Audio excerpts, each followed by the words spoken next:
Sa loob ng bulwagan ng mga beast folk, inilatag ang kabuoang resulta ng kanilang operasyon sa pagdukot sa mga tao. Mayroon na tayong humigit kumulang 2,000 tao na mukhang marunong lumaban, kumpiyansang ulat ng beastman na may kulay ubeng balahibo na si Lebed. At may isa pang 1,000 na bihag. Sa kabuuan, nasa 3,000 na tao na ang nasa ating kamay. Malawak niyang ikinumpas ang kanyang kamay habang ipinapaliwanag ang sitwasyon. Nasa lakay na natin ang lahat ng kalapit na mga nayon. At ang mga taong bumibiyahe sa mga highway ay masyado nang nag-iingat para madaling mabiktima. Bahagya siyang ngumisi. Sa tingin ko, ito na ang tamang oras para kumilos. Ano sa tingin ninyo? Nahati ang konseho. Agad na nahati ang mga pinuno sa 2 panig. May ilan na agad sumang-ayon sa mungkahi ni Lebed. Sang-ayon kami kay Mr. Lebed, mariing pahayag ng isa sa mga kinatawan. Dagdag pa ng isa, pati ang Wolf Tribe ay sang-ayon din. Tapusin na natin ang lahat ng paghahanda at isagawa ang plano. Ngunit hindi lahat ay sang-ayon sa malupit na estratehiyang yon. Isang matipunong beastman na tila kabilang sa Bear Tribe ang nag-cross ng mga braso habang mariing kumontra. Tutol ako, malamig niyang sabi. Baliw ang planong ito. Sa kanyang tabi, agad ding nagsalita ang isang babaeng beast folk. Sang-ayon ako kay Mr. Ozo, seryoso niyang pahayag. Kahit tao pa ang mga ito, sobra na ang ginagawa natin. Sa kabila ng pagtutol ni na Mr. Ozo at ng kanyang kasamahan, nanatiling matigas ang paninindigan ng kampong pabor sa digmaan. Napailing ng isa sa mga beast folk at mapanuyang ngumisi. Medyo huli na para sabihin pa yan, malamig niyang sabi. Napagdesisyonan na natin ito noong nakaraang pagpupulong, hindi ba? Pagkatapos ay ipinaalala niya ang malupit na katotohanang sila mismo ang lumikha. At saka, sinalakay na natin ang mga nayon at dinukot na rin ang mga taong naglalakbay sa mga highway. Biglang nagsalita ang isang dog-like beastman. Unti-unting lumapad ang kanyang nakakatakot na ngiti habang lumilitaw ang matutulis nitong pangil. Nagliyab sa malamig na determinasyon ng kanyang mga mata. Huli na para umatras ngayon. Malamig niyang pahayag. Matapos ang mariing pahayag na wala ng paraan para umatras, nabalot ng mabigat na katahimikan ang buong bulwagan. Makalipas ang ilang sandali, nagsalita si Lebed habang nakahalukip-kip. Matalim ang kanyang titig nang harapin niya ang mga tumututol. Chief Ozo, Chief Benny, malamig niyang tawag. Isantabi muna ninyo ang inyong personal na damdamin. Bahagyang kumunat ang kanyang noo habang tumitindi ang kanyang boses. Nakakadismaya na handa ninyong balewalain ang napagkasundoan nating lahat.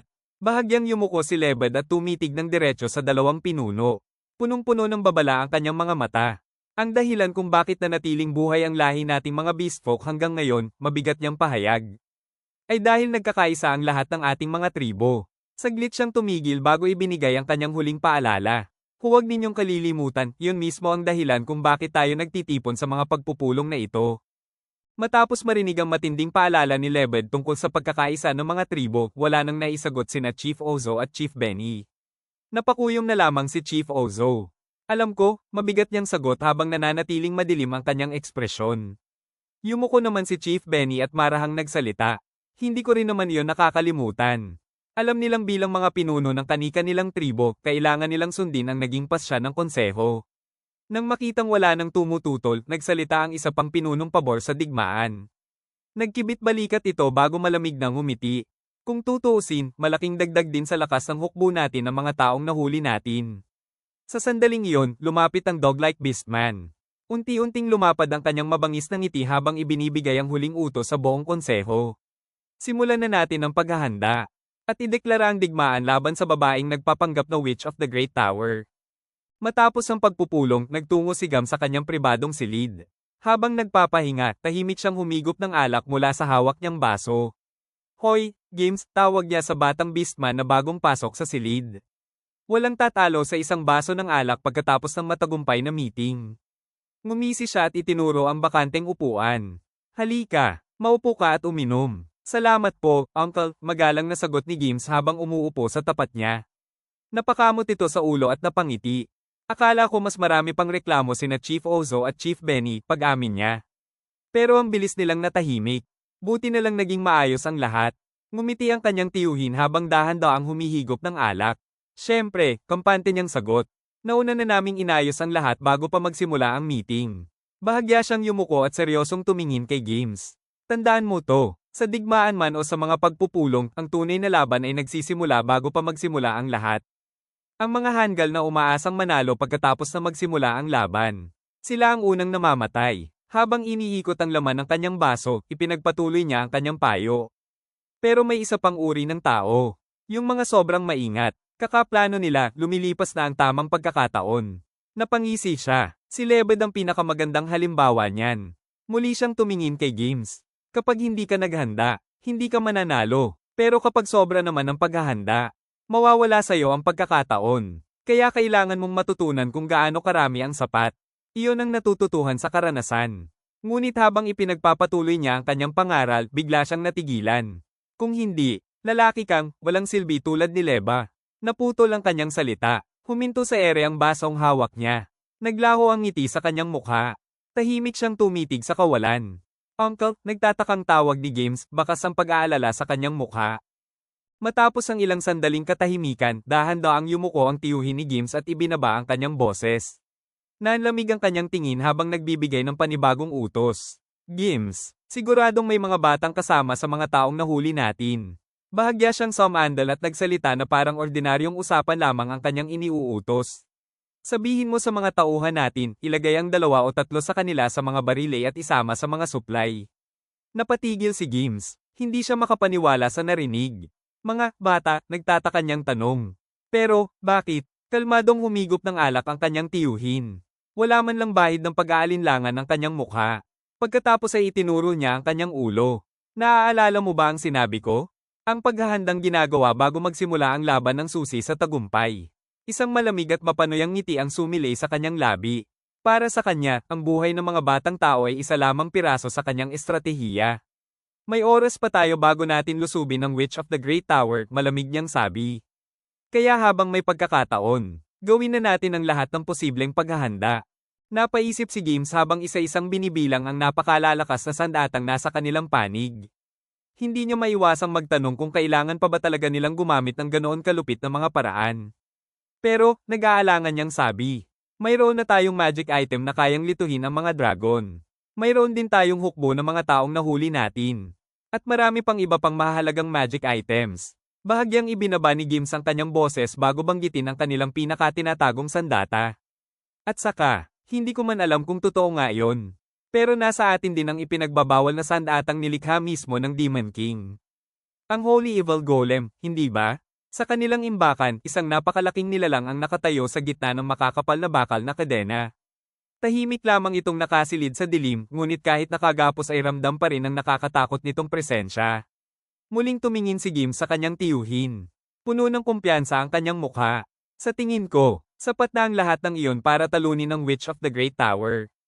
Humigop ng alak ang kanyang tiyuhin na tila walang anumang pakialam sa kalupitang kanilang pinag-uusapan. Isang malamig na ngiti ang sumilay sa kanyang labi. Eksakto. Kaunting dagdag na insurance lang ang mga batang iyon, sakaling may hindi inaasahang mangyari. Pagkatapos ay kalmado niyang inilatag ang kanilang plano. Kung ilalagay natin sila sa mga barile at isasakay sa mga karwahe, wala silang magagawang problema. Walang kahit katiting na awa sa kanyang tinig nang idagdag niya. Kapag napatay na natin ang witch, patayin na rin natin ang mga batang iyon. Pagkatapos, itapon na lang ang mga bangkay nila. Sa loob ng silid, dahan-daang iniikot ni Games ang hawak niyang baso habang sinusuri ang posibleng takbo ng digmaan. Kung sakaling talikuran ng mga tao ang mga bihag at kumampi sila sa witch, seryoso niyang sabi. Magkakaproblema tayo. Bahagyang kumunat ang kanyang noo habang ipinagpapatuloy ang kanyang iniisip. Kung mangyari ang pinakamasamang sitwasyon, magiging kapaki-pakinabang kung may ilang bata tayong magagamit bilang mga bihag at panangga. Matapos ibigay ang kanyang malupit na payo, magalang na yumuko si Games. Kita mo, sabi ng kanyang tiyuhin habang komportableng sumasandal sa upuan. Ang sikreto para manalo ay laging isipin ang pinakamasamang posibleng mangyari at paghandaan yon. Tandaan mo yan, Games. Ngumiti si Games at magalang na tumango. Maraming salamat po sa payo. Mahinang natawa ang kanyang tiyuhin habang muling nagsasali ng alak sa kanyang baso. Siyempre, pamangkin kita. Ang pagbibigay sa iyo ng ilang payo ay pinakamaliit na maitutulong ko. Mariing tumango si Games. Tatandaan ko po ang lahat ng iyon. Habang masayang nagtataas ng kanilang mga baso, hindi nila namalayang may isang maliit na maputlang nilalang na parang daga ang tahimik na sumilip sa siwang ng pinto. Kumikinang ang walang emosyon nitong mga mata habang maingat nitong pinakikinggan ang bawat salitang lumalabas sa bibig ng dalawang beastman. Wala ni isa sa kanila ang nakapansin na ang lahat ng kanilang lihim ay naipapasa na sa iba. Samantala, sa isang maringal at napakalinis na palasyo sa malayong lugar. Isang binatang nakasuot ng elegante at formal na unipormeng militar ang tahimik na nakaupo. Nakapatong ang kanyang kamay sa ulo habang tila may pinakikinggan. Mukhang nakapagpa siya na ang Beast Folk Federation kung kailan nila sasalakayin ang Great Tower, kalmado niyang sabi. Bahagya siyang napaisip, mas maaga yon kaysa sa inaasahan ko. Talaga bang handa na sila? Sa kabilang panig ng may kantab na hugis hexagon na mesa, isang opisyal ang tahimik na nakikinig. Sa pamamagitan ng isang misteryosong koneksyon, dumating ang sagot. Ayon sa aking other self, mahinahon niyang pahayag. Magiging matagumpay sila nang walang anumang problema. Saglit siyang tumigil bago nagpatuloy. Bagamat pisikal na lakas lamang ang tunay na sandata ng mga beast folk. Mukhang pinaghandaan nila ng mabuti ang digmaang ito. Habang naniniwala ang mga beast folk na sila mismo ang may kontrol sa kanilang engranding plano, mabilis namang pinawi ng eleganteng opisyal na si Hisomi ang pag-aalala ng kanyang kasamahan. Mr. Hero, naiintindihan ko kung bakit kayo nag-aalala, nakangiting niyang sabi. Pero kahit mga beast folk lamang sila, nasa kanila na ang plano. At ang mga magic item tulad ng Holy Evil Golem at ng Twin Blood Magatama na ipinadala ko sa kanila sa pamamagitan ng aking other self. Sa pagkakataong iyon, nabunyag ang katotohanan. Para sa kanilang grupo, ang mga beast folk ay hindi mga tunay na kakampi. Mga pyesa lamang sila na maaaring gamitin at itapon anumang oras. Walang anumang emosyon na ipinagpatuloy ng lalaki ang kanyang paliwanag. Kahit mabigo sila, magiging kapaki-pakinabang pa rin sila sa pagkuha ng mas maraming impormasyon para sa atin. Pumikit si Hero at ipinatong ang kanyang kamay sa mukha habang malalim na nag-iisip. Tahimik siyang sumang-ayon sa malamig na estratehiya. Sana nga ay tama ka, mahina niyang sabi. Kahit tuluyan pang mapuksa ang lahat ng mga beast folk. Umaasa akong makakakuha man lang tayo ng impormasyon tungkol sa kung sino talaga ang nasa likod ng Great Tower. Kung may connection sila kay C. At kung gaano kalakas ang tunay nilang puwersang militar. By the way, tanong ni Hisomi habang komportableng sumasandal sa upuan. Kapag sinalakay na ng mga beast folk ang Great Tower, may iba pa ba tayong maaaring magbantay sa labanan? Napaisip si Hero. Ipinatong niya ang kamay sa kanyang baba bago dahan-daang sumagot. Sa tingin ko, mahihirapan tayong makahanap ng tao. Unti-unting lumitaw na kahit napakalawak ng kanilang organisasyon, kulang na kulang sila sa mga taong maaaring italaga. Napailing si Hero. Ako naman, sabi niya. Abala pa rin sa pagko-coordinate at pag-aasikaso ng iba't ibang operasyon. Huminga siya ng malalim bago nagpatuloy. At ang iba naman, lahat sila ay abala sa PA. Matapos ang ilang sandaling katahimikan, may naisip si Hisomi. Paano naman si Mr. Hey, maingat niyang mungkahi. Binanggit niya ang pangalan ng misteryosong lalaking nakapiring. Ngunit agad itong tinanggihan ni Hero. Abala siya sa pagbabantay kay Mr. Kaiser, mahinahon niyang sagot. Nagpatuloy ang pag-uusap habang si Mr. Hisomi, ang masayahing opisyal na namamahala sa koordinasyon ng kanilang mga operasyon, ay hindi na napigil ang ilabas ang kanyang pagkadismaya. Naiintindihan ko naman na bilang sentro ng PA, abala si Mr. Kaiser sa pag-aayos, pagdidisenyo, at kung ano-ano pa, sabi niya habang walang pakialam na ikinumpas ang kamay. Pero si Mr. Hey, sama-sama lang naman siya bilang escort. Wala rin naman siyang ibang ginagawa. Napabuntong hininga si Hisomi. Talagang kulang na kulang ako sa tao. Malaking tulong sana kung matutulungan niya ako. Umiling siya bago idinagdag. At iyong dalawa naman. Nasa ilalim pa ng dagat at may ginagawa ring misyon para sa PA. Tahimik na napayuko si Hero nang marinig ang pagod sa tinig ng kanyang kasamahan. Isang mahinang ngiti ang sumilay sa kanyang mukha. Pasensya ka na, Mr. Hisomi, mahina niyang sabi. Palagi na lang naming ipinapasa sa iyo ang napakaraming responsibilidad. Hindi na kailangang humingi pa kayo ng paumanhin, Mr. Hero, nakangiti niyang sabi habang iwinawagayway ang kanyang kamay. Kayo rin naman ay palaging abala sa pag-iikot at pag-aasikaso ng iba't ibang bagay bilang coordinator. Ngunit pagdating kay Mr. Hey, hindi niya maitago ang kanyang pagkadismaya. Napabuntong hininga siya. Alam kong may dahilan kung bakit palagi siyang nakabuntot kay Mr. Kaiser, lalo na matapos ang nangyari noon. Pero sana naman, maging mas flexible siya kahit kaunti. Bahagya siyang napailing. Kung tutuusin, halos kapantay mo siya bilang pinakamalakas sa ating apat. Pero halos wala siyang ibang ginagawa. Sa totoo lang, parang hindi naman patas. Dahil kapos na kapos sila sa mga tauhang maaaring ipadala sa field, nagpasya siyang akuin na mismo ang trabaho. Sa ngayon, matatag niyang sabi, ako na mismo ang pupunta sa araw ng labanan at magmamasid sa sitwasyon. Ngunit may kapalit ang desisyong iyon. Lumingon siya kay Hero. Kung maaari, Habang wala ako, baka maaari mong akuin ang ilan sa mga trabaho ko rito. Hindi na nag-atubili pa si Hero. Agad siyang ngumiti ng maliwanag. Siyempre, ibigay mo na sa akin ang anumang trabahong kailangan mong ipasa. Sa iyo ko ipagkakatiwala ang pangangalap ng impormasyon. Magalang na yumuko ang kanyang kasamahan. Gagawin ko ang lahat ng aking makakaya. Unti-unting lumayo ang tanawin mula sa Maringal na palasyong nakatago sa kailaliman ng kagubatan. Samantala, sa kailaliman ng abis, magkaharap sina Ellie at Lord Light. Bahagyang napataas ang kilay ni Light habang tinitingnan siya. Gusto mong maghanda ng panibagong puwersang militar? Tanong niya, halatang nagulat. Masiglang yumuko si Ellie. Kumikislap ang kanyang mga mata habang puno ng sigla niyang ipinaliwanag ang kanyang plano. Opo, masaya niyang sagot. Kapag natalo natin ang mga Beast Folk, mas lalo pang sisikat ang pangalan ng Witch of the Great Tower sa ibabaw ng mundo, gusto man natin o hindi. Ngunit mabilis na ipinaliwanag ni Ellie na ang hangarin niyang sumikat ay hindi dahil sa kayabangan. Isa itong maingat na estratehiya upang maprotektahan ang kanyang pinakamamahal na Panginoon. Kaya sa tingin ko, nakangiti niyang paliwanag. Mas mabuting ang Witch of the Great Tower ang maging sentro ng atensyon ng buong mundo. Bahagyang yumuko siya bilang paggalang. Sa ganoong paraan, hindi mapupunta ang atensyon nila sa inyo at sa Abyss, Blessed Lord Light. Upang maging mas kapani-paniwala ang kanilang depensa laban sa mga Beast Folk, may isa pa siyang mungkahi. Sa tingin ko, mahinahon niyang sabi. Mas magiging epektibo kung ang Witch of the Great Tower ay sasabak sa labanan kasama ang isang bagong makapangyarihang puwersa. Pagkatapos ay magalang siyang yumuko kay Light.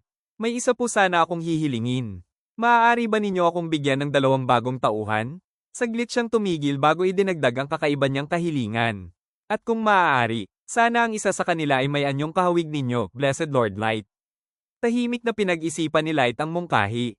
Nagpatuloy si Ellie sa pagpapaliwanag ng kanyang plano, isang estratehiyang hindi lamang para sa depensa, kundi pati na rin upang ilihis ang atensyon ng buong mundo palayo kay Lord Light. Masigla niyang ipinaalala ang isang matagumpay nilang operasyon noon. Noong nilinlang natin ang White Knights at pinapasok sila sa Great Tower, sabi niya. Gumamit kayo ng UR Shadow Double Card upang lumikha ng inyong kopya. Nagumanap bilang inyong adventurer identity, si Lord Dark. Ngunit ipinaliwanag ni Ellie na iba na ang sitwasyon ngayon. Sa kasalukuyan, halos walang tigil na ginagamit ang mga shadow doubles ni Lord Light upang patuloy na samantalahin ang kapangyarihan ng kanyang unlimited gacha at makalikha ng mas marami pang card. Dahil dito, malaki na ang ibinaba ng kakayahan ng mga dobling iyon kumpara sa tunay na lakas ni Lord Light. Kaya naglatag si Ellie ng panibagong mungkahi. Dahil dito, seryoso niyang sabi. Sa tingin ko ay dapat tayong magkaroon ng isang kapalit na halos kapareho ninyo ang pangangatawan at tindig. Isang taong maaaring humalili, kapag kailangan natin ng mas malakas na body double. Tahimik na pinag-isipan ni Lord Light ang mungkahi ni Ellie. I see, mahinahon niyang tugon. Tama ka, isang mainit na ngiti ang sumilay sa kanyang mukha. Wow Ellie, napakaganda ng plano mo. Bahagya siyang tumango habang pinupuri ang kanyang tapat na kasamahan.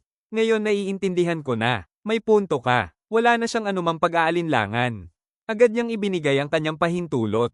Pinapayagan kitang magkaroon ng 2 bagong tauhan bilang Witch of the Great Tower. Pagkatapos ay tumingin siya kay Ellie. Napili mo na ba kung aling 2 card ang gusto mong gamitin? Masayang ngumiti si Ellie at inilabas ang 2 card. Opo, nakuha ko na po ang mga ito kay Miss Anne Elia. Napakamot siya ng bahagya sa pisngi. Medyo natagalan lang po akong kunin. Biglang bumalik sa kanyang isipan ang nangyari. Masiglang niyakap siya ni Anne Elia habang paulit-ulit na sinasabi. May ipapakisuyo ka ba sa ate mo? Pwede mo akong tawaging Big Sis, okay? Huwag kang mahiya. Napakamot ng ulo si Light at napangiti ng alanganin. Pasensya na kung nahirapan ka dahil sa kanya. Agad namang umiling si Ellie. Hindi po. Magalang siyang ngumiti. Napakahusay pong tao ni Miss Anne Elia. Saglit siyang natahimik bago idinagdag. Kung wala lang sana siyang ganoong ugali. Isinantabi nila ang usaping iyon. Lumapit si Lord Light habang itinataas ang 2 card. Biglang nagliwanag ang buong silid. Isang napakalaking magic circle ang lumitaw sa ilalim ng kanilang mga paa. Malakas na hangin ang umihip sa buong lugar. Release, mariing utos ni Light. Sa nakasisilaw na liwanag, 2 napakalakas na nilalang ang nagsimulang magpakita. You are Fantastical Fiddler, Oracle level 8888. You are Menace of Mayhem, Chaos level 8888. Unti-unting humupa ang liwanag, sa gitna ng umiikot na hangin. Lumitaw ang 2 bagong tagapagtanggol ng Great Tower. Unti-unting naglaho ang makapal na usok. Kasabay nito, dalawang napakalakas na presensya ang lumitaw sa harap ni na Lord Light at Ellie. Sa mismong sandaling iyon, nabalot ng napakabigat na aura ang buong silid. Walang pag-aalinlangan, agad na lumuhad si Orca sa harap ni Lord Light. Ibinaba niya ang kanyang ulo bilang tanda ng ganap na katapatan. Ako ang You Are Fantastical Fiddler, Orca. Level 8888. Mula ngayon, ako ay buong pusong maglilingkod sa inyo. Habang nananatiling nakaluhod si Orca bilang tanda ng ganap na katapatan. Tahimik namang nakatayo si Chaos. Mahigpit ang pagkakahawak niya sa kanyang espada habang diretsyong nakatitig kay Lord Light. Biglang bumigat ang atmosfera sa buong silid. Malamig niyang ibinuka ang kanyang bibig. May isang bagay tayong dapat linawin. Bahagya niyang itinaas ang kanyang ulo. Sa simula pa lang, lalong tumalim ang kanyang titig. Hindi ako magsisilbi sa sino mang mas mahina kaysa sa akin. Sa kabilang banda, napakurap lamang si Lord Light.